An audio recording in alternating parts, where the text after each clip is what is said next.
From the Hagee Ministry Studio in San Antonio, Texas, join us for The Difference with author and leadership strategist Erik Van Alstine as we explore the power of perception. When people start to understand their perceptual limits, the fact that we're mostly blind, it starts transforming. I had a massive love revolution. If my wife was here talking to you today, she would tell you, it changed me. And if it can change me, it can change anybody. That's my message to some of these leaders.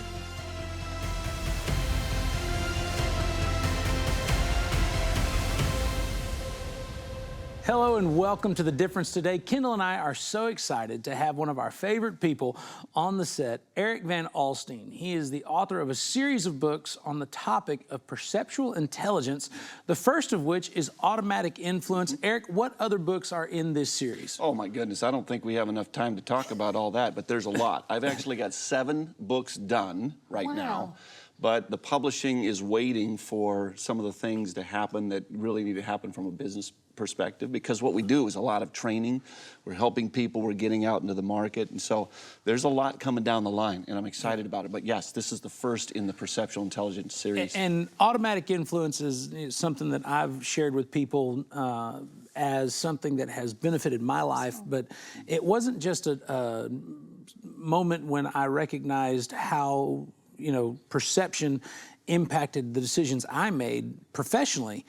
It started to impact the relationship at home, kids. Where the conversations changed and the questions changed and the statements changed, because I would stop and ask myself, how am I seeing this versus what's being communicated, and what can we do to have a better outcome? Yes. And this is how I became familiar with the concept of perceptual intelligence. What your words Define that. is Yes. perceptual intelligence? Well, I don't know. I'm kidding. I do know. But it's basically, I would call it almost like a philosophy of leadership or a philosophy of influence that helps us understand that perception, meaning the way we see ourselves, others, situations in life, and it's not just physical sight I'm talking about, but with the way we understand and the way we interpret, the way we imagine, the way we remember, anything that's kind of playing on the movie screen of the mind, these things automatically influence our emotions, motivations, and then behaviors. So if you're trying to get to the bottom of the issues, you have to get to the perceptions that drive these things. It's, a lot of times people say things like change your attitude. And, while that's a good idea to do that, it's not the most effective way, because there's a perception underneath it that's creating that attitude. So instead of saying change a behavior and attitude only, if you could get to the bottom of those, get to the root causes where the perceptions are, then it's amazing how things change. And by the way, in the wedding or the marriage kind of scenario, it's amazing how profoundly transforming it is for someone to say, I could be wrong, and I often am, to their spouse. And to honestly say that. It's not a joke, but it is a good joke. But you know what I'm saying? Yeah, and she's saying that's the truth. It is. I don't want to get in between you two, but You've been there for a while.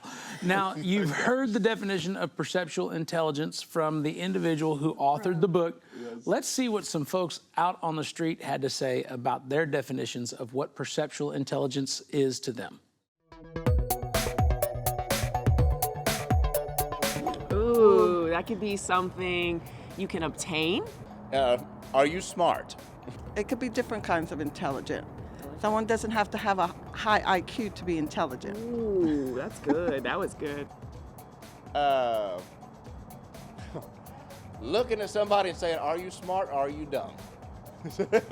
I'm perceiving how intelligent you are, which is probably completely wrong, but. I think it's where you get information to your brain. Perceptual intelligence can be maybe discernment that he gives you, to where you just have that inclination like, Holy Spirit, I'm feeling something. And I think it's just, you dropped it on me just now. She did a good job. Is that like ESPN where you can read the future? Probably not. I have a feeling it's got something to do with how you process life.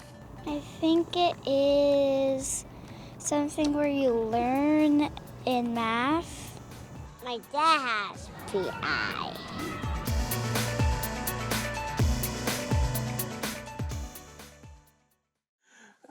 The thing that's interesting about all of those answers is that there's a measure of each of them that's correct, And then a little bit of things that need to be, adjusted. Now, I think it's probably easier to adjust the smaller audience than it is the larger one. That's true. But, when people talk about perceptual intelligence, there's been a lot of conversation about IQ, EQ, AQ, and this fits into that equation and really impacts all of them. So how does it work?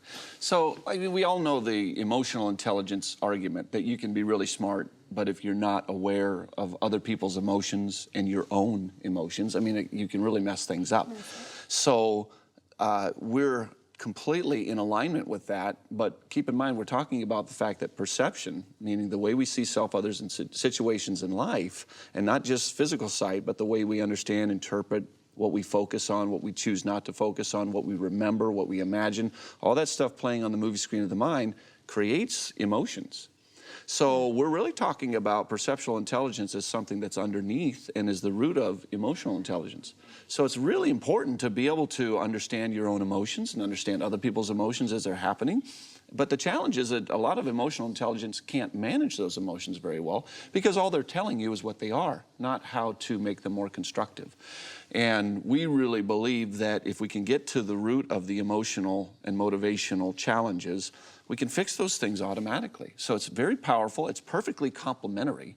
And they're always saying, EQ trumps IQ, right? You can be very smart, but you can be, if you're not emotionally intelligent, you can't really get along with people and get things done in a workplace environment. You're not as healthy in your relationships.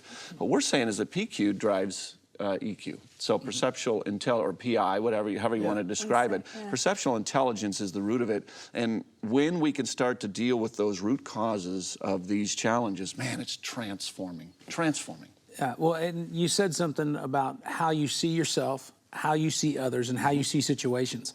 And I think it's remarkable when you begin to recognize how quickly you see all three of those things and then make very long-lasting decisions instantaneously. Oh, it's amazing. Well, the mind is so powerful. It's intuitive, right? Most of our reasoning, we think, well, 2 + 2 = 4. We're doing these logical analysis. That's just not the way we reason. It's a super fast, intuitive, instant reasoning. Now, it all is reasonable under the surface. In fact, it's crazy is that perceptual intelligence teaches that all emotion is actually reasonable, meaning that it's being driven by a deeper reasoning that tells us, using our reasoning, what something is and how good or bad it is. Then you feel good and feel bad in response to that. So it's reasoning, but it's this very deep, intuitive, fast reasoning. So in a blink, we're making assessments about things, and then we're jumping from one thing to another. Blink, blink, blink, blink, blink, right? So this mind is amazing. It's the most complex thing in the universe, right? And so a lot of things going on there we don't even understand, but it's amazing how that reasoning happens so quickly. You're totally right. Super fast. Well, and speaking of things that happen quick, we're getting ready to go to a quick commercial break. But when we come back, Kendal and I are going to have more to say about perceptual intelligence and the impact it has in your everyday life. Don't go away. You're watching The Difference. Has God placed a precious dream in your heart, one that you've gently tucked away? Perhaps it feels overwhelming, too big, or too costly, and you wonder, what if I stumble? Where do I begin? Take heart. When God plants a dream within you, He also gives you everything you need to make it a reality. Our part is to stay close to His Word. If God brings you to it, He will surely bring you through it. For your gift of any amount this month, we'd love to send you the Daily Truth Perpetual Calendar, a daily reminder of God's promises. And for a gift of $150 or more, you'll also receive Proclamations, the Heaven in This Place CD, the Dream Journal, the Dare to Dream mug, and a beautiful peace ornament. This holiday season, make your dream a reality. Call the number on your screen or visit jhm.org/dream. We're back with Erik talking about perceptual intelligence. But before, I just want to rewind about the marriage question. You said about what I may be wrong. Yes, yes, I may be wrong, I could be wrong, and I often am. And good. yeah, that's super good Now, for is- Matt. is It's I was gonna also say, good for each For other. both for each other. Is So this how a does comment that you that you expect say? both 'Cause to you're- exchange? Well, yeah. Okay, so here's the challenge. Most of us are under this assumption that we pretty much see everything. This is one of the first, what I call, counterintuitive ideas about perception. We have this illusion that we're basically catching it all. It's almost like this weird assumption of omniscience. I am a walking God on earth. I pretty much know everything. I don't need to listen much. Listening is for people who need to know things.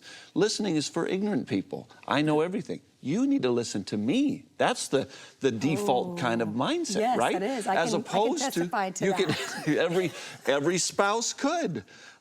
So when people start to understand their perceptual limits, the fact that we're mostly blind, it starts transforming, because I want to listen now. Instead of assuming that I know everything and you're just doing nothing but wasting my time. I'm waiting for you to stop talking so I could start, which is typical. Typical of a husband. Now I'm actually listening to you because I could be wrong, and I often am. It's an attitude of humility that comes from naturally seeing our perceptual limits. And when spouses both have this, it's really good. When only one has it, it can tend to get slightly abusive. So how do you get it? You just... How do you get it? Okay, so this It's in chapter 5. Yes, it is. Tell me what why I need to do, the steps to get this. Exactly. It's to get him to get this. That's typical. You know, that's the typical response. Well, I'm just trying to take ownership, too, of myself. I need to work on myself. So if I get it, you get it, then it's going to... Oh, it is. And I'm telling you. Contagious? Like if you get it, I'm going to catch it? Yeah. Well, no, I think it'll help and... Someone's going to go there with references to contagions. But it is slightly contagious. But the truth is, it's something that has to be deeply embedded in us because it's counterintuitive. We believe the opposite by default. So we have to build what I call new perceptual habits, meaning habits of seeing self differently. This is not something that you can just snap your fingers and do.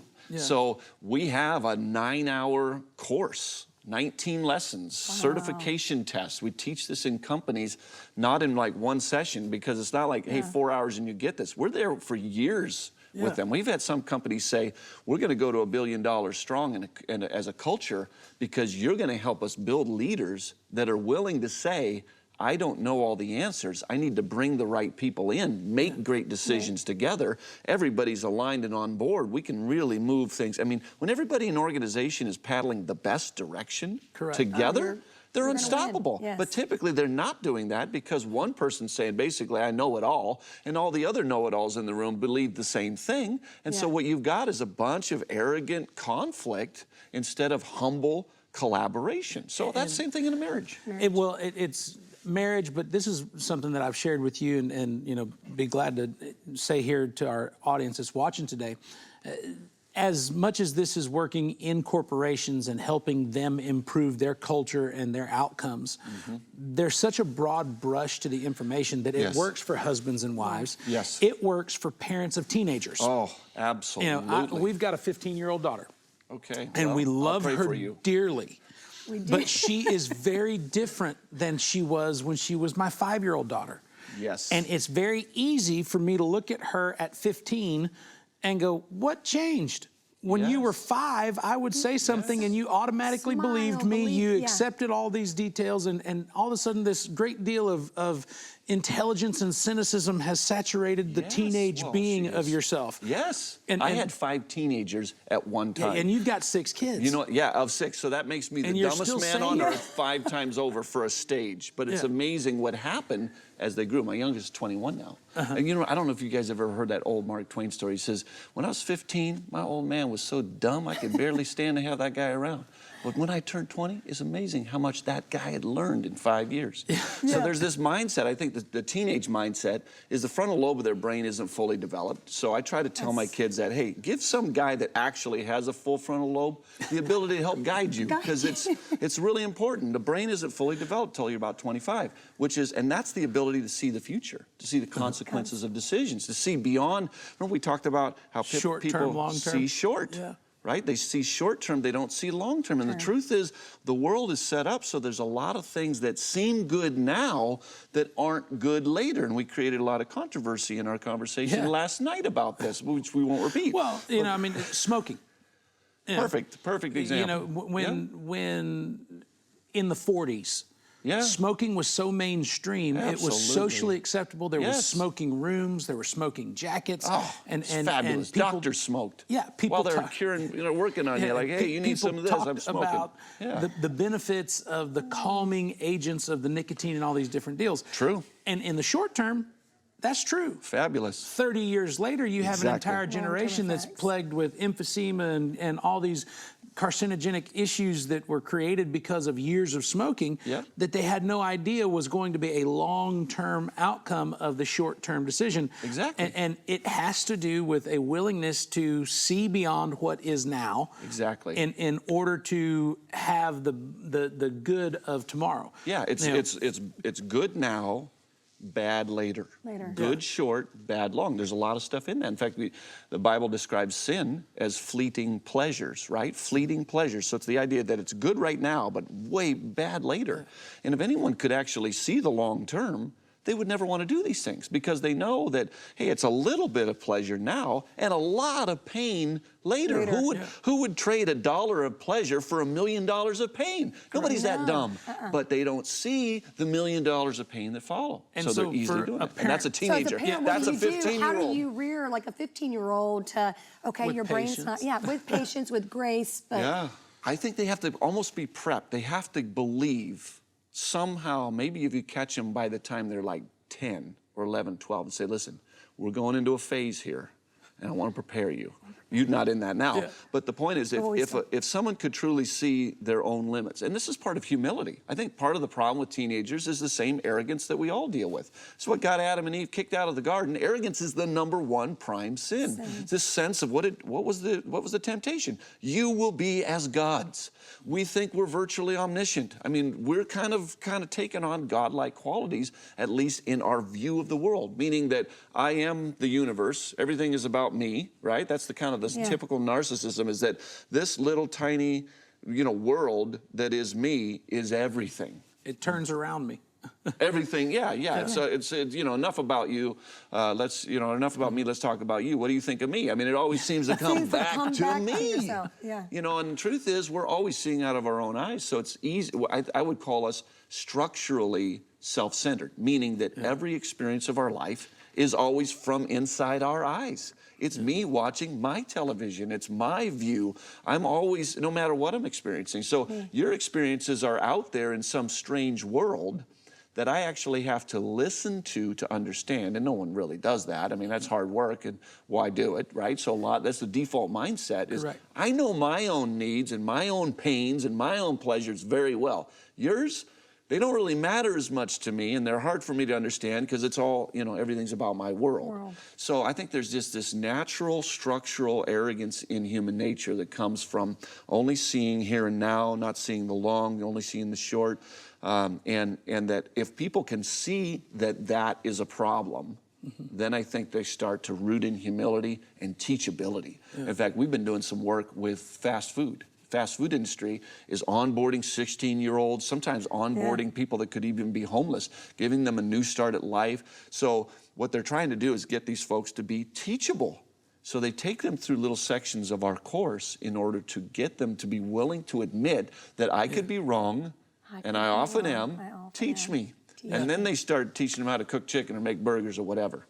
Well, one of the most influential and powerful statements that any human being makes, whether they realize it or not, is the way I see it. Fill in the blank.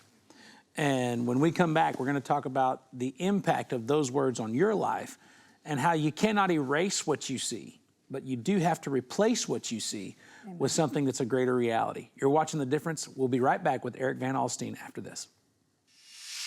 So my parents, they have been a huge influence in my life since day one. My mom and dad, they put so much time and dedication into preaching to others and showing God's light through them. And that's what I want to do someday, is show God's light through me. I'm so proud of them and what they've been doing through their ministry and The Different Show and all their podcasts and all their music and all their radio talks and all that stuff is just amazing. Mom, Dad, thank you for all your time, all of your dedication, all of your hard work, everything you put into this ministry to show God's light through you.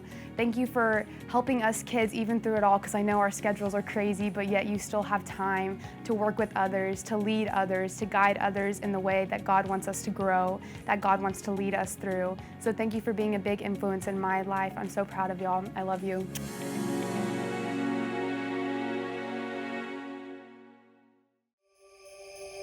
Has God placed a precious dream in your heart, one that you've gently tucked away?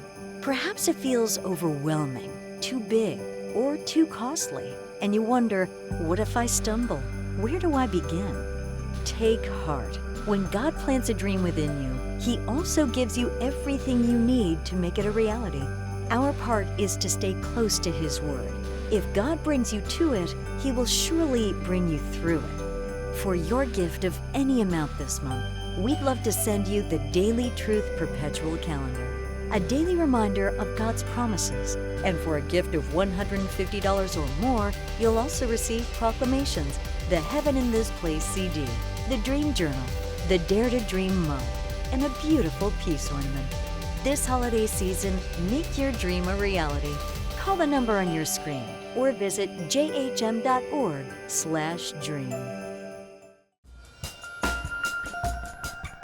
Welcome back to The Difference. Eric, earlier in our show, we asked some of our viewers what they thought about perceptual intelligence. We've got a few more segments from folks out on the street, and we want to find out what you have to say about their thoughts. Eric, how can perceptual intelligence help me in marriage? What the heck is PI? Let's start there. And secondly, how could perceptual intelligence help me in the workplace and with my coworkers and everything that I do and around me? I've been married now 35 years, so it's different each time, throughout the years. So how can perceptual intelligence help me with my marriage now?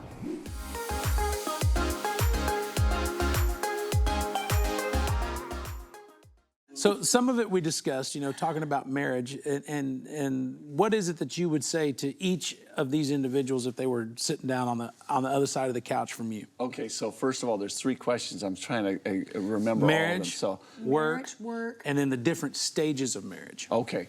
So I would say in marriage, we've already had some conversations about that. So it's very powerful to admit our own lack of awareness and be willing to listen to other people. What a concept, right? Yeah, Listening is very powerful. Yeah. And actual listening, as opposed to biding your time. Yeah, I'm listening to you. Sure, I'm listening to you. And I think really. It's interesting, you had two marriage statements in that in that segment. One was from a man, the other from a woman. Yes. The man talks about marriage. It's just this big general thing. What does PI have to do with marriage? A woman says stages of marriage. Yes. And so I think you get some insight into a female's perspective of the relationship, that it goes through seasons. It's got all these, ups and downs. And a man looks at it like, I got married, I'm still married, it's just marriage. Yeah, I mean, obviously we think differently, and so that there's nothing wrong with that. I think that is the beauty of marriage, if we're willing to appreciate each other. Now, we teach what we call 4 prime perceptions, and I can't get into deep into this because they're so profound. They're almost like icebergs, right? There's a little white on the top, and oh my gosh, the weight on the bottom of this is unbelievable. But I will tell you that the first one is the root of empowerment, power over our emotions, to be functional instead of dysfunctional, to be constructive, highly constructive, instead of less constructive or even destructive. So that's going to contribute to a marriage. That empowerment, it's some of the most validating stuff I've ever seen, because it says basically we're dealing with the roots of self-control. We don't have to say get a grip on yourself so much as we have to change the things that cause us to lose our grip in the first place. And what I mean by losing our grip would be anger, hostility, resentment, all the things that you'd see in a relationship as we're hopefully sharpening each other. Another one is the root of love. And I can tell you, as a typical business leader, which is high drive, low empathy, okay, and this self-confidence, that you typically aren't good at love. You can do the right things, you can go through the motions, but actually having authentic emotion, really being there for your spouse, that is not common for my personality type. I had a massive love revolution. If my wife was here talking to you today, she would tell you, it changed me. And if it can change me, it can change anybody. That's my message to some of these leaders. So that's a huge contributor to marriage. So it's the roots of power, the roots of humility, the roots of love, and also the roots of peacemaking. The reason conflict gets created typically has to do with the way we see ourselves doing things good, the way we intend good while doing things that aren't. It's hard to imagine ourselves ever doing anything wrong, because we know it all and we always intend good. But from that mindset, by the way, if you go to talk to anybody in prison, they're going to tell you the same thing. They had good intent. They are not there because they should be there. It was an injustice, okay? Everyone on earth has good intent while doing things that aren't good, but they're blind to that. So that means they can't resolve conflict because they can never truly admit they're wrong. So anyway, all those things, power, humility, love, peace, massively transforming for marriages. The mind is very limited. Conscious thought really, you only have room for one thought at a time. So it's hard, for example, to focus on the S-P-E-L-L-I-N-G of a word and not miss its meaning at the same time. So there's this very, very small capacity. It's almost like imagine your brain is a bingo ball tumbler. You know, all these bingo balls of thoughts coming down, but only one ball per moment can come down that thought slot, right? So that means if there's a good ball in the slot, nothing else can get in. Yeah, you're fine. So your focus replaces anything else. So if you're focused on the goodness of God, or you're focused on the good things in life, you have in that moment blocked out other things. So you've made this choice to lock on and block out that can be either constructive or productive. Yeah. You know, one of the places where we see individuals replace the pain of life with the promise of tomorrow is at the Sanctuary of Hope.